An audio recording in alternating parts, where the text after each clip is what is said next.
Text for this evening is Matthew 11, verse 28. Come unto me, all ye that labour and are heavy laden, and I will give you rest.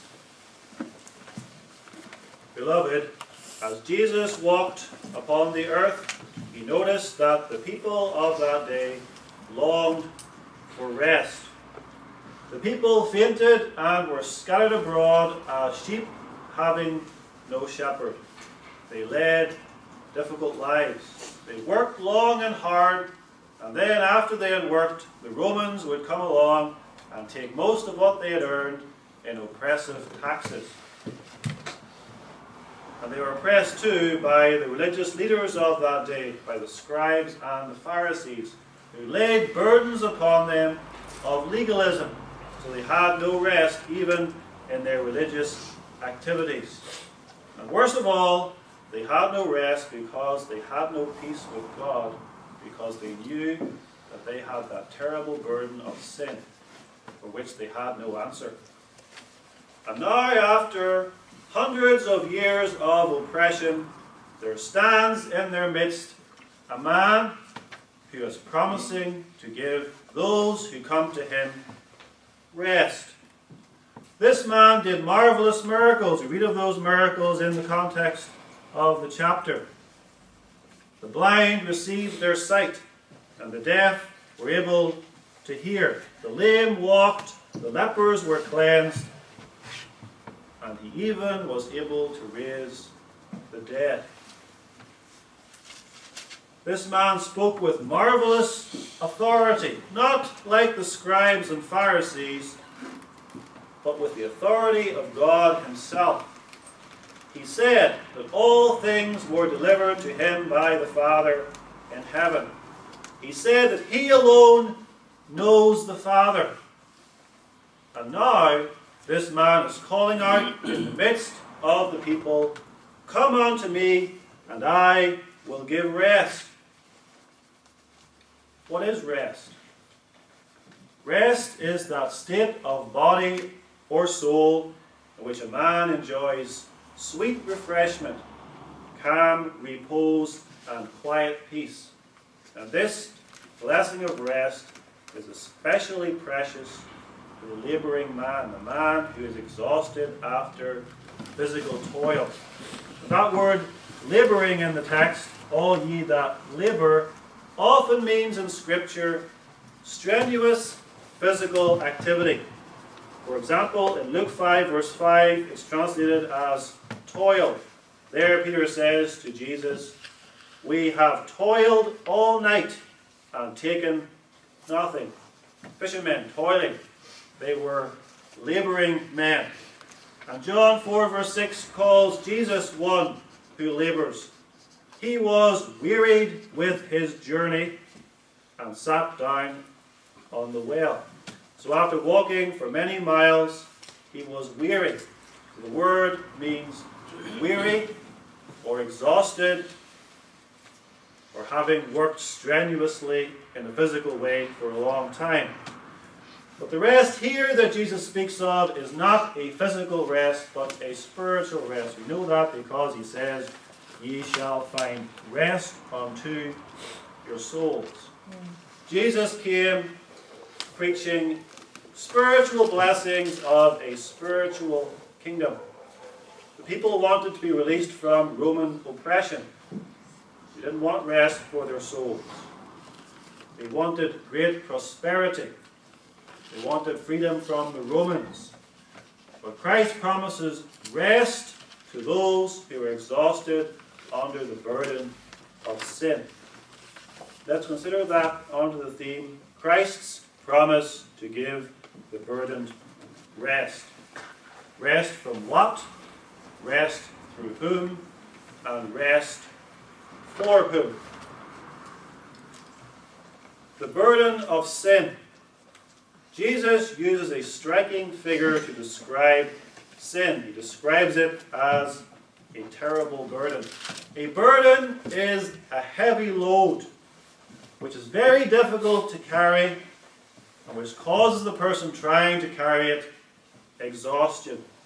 It almost crushes the person under its weight. Think of a man who has a heavy boulder on his back. He's carrying this burden. He's exhausted. His legs are buckling under him. He's almost breathless with trying to carry this burden and hold it up. He's exhausted. He's laboring. But why does the Bible call sin a burden? Well, for several reasons.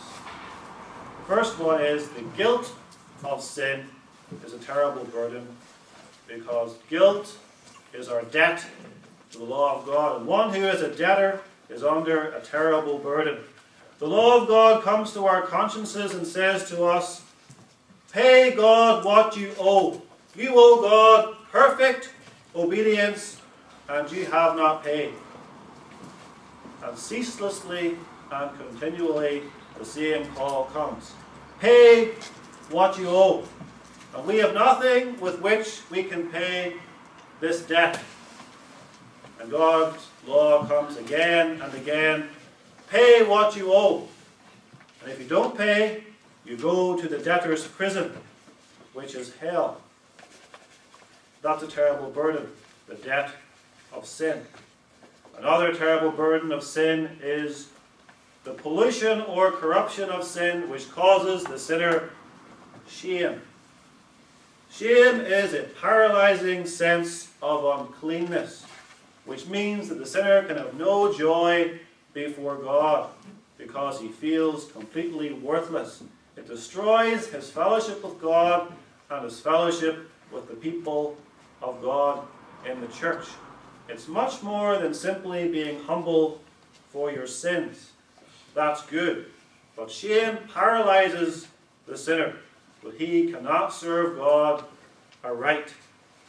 And the bondage of sin is a terrible burden too, because sin is a terrible taskmaster.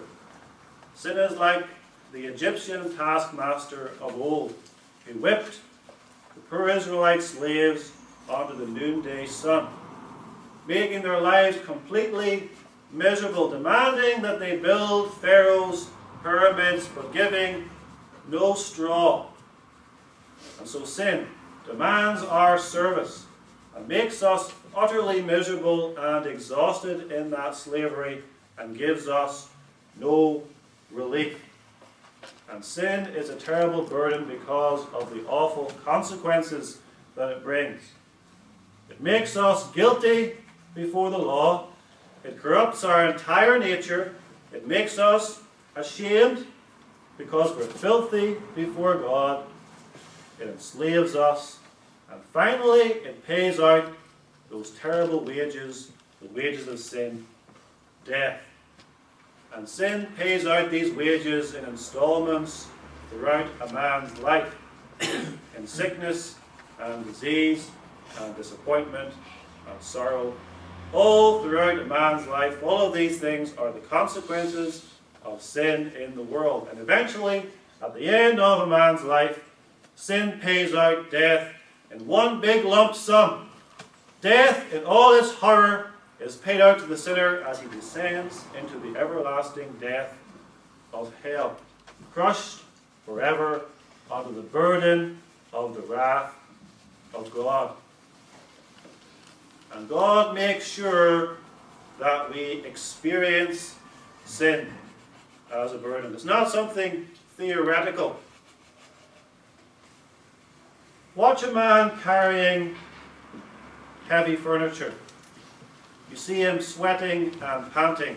You see how he's becoming exhausted as his muscles are becoming more and more tired. And you can see that man is becoming tired and exhausted.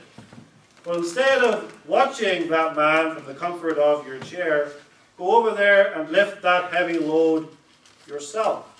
And then you too will experience the exhaustion. You will have the sore muscles. You will sweat. You will pant like the man who was working before you. Only the one who is doing the work can experience the exhaustion and the toil which comes from doing that work.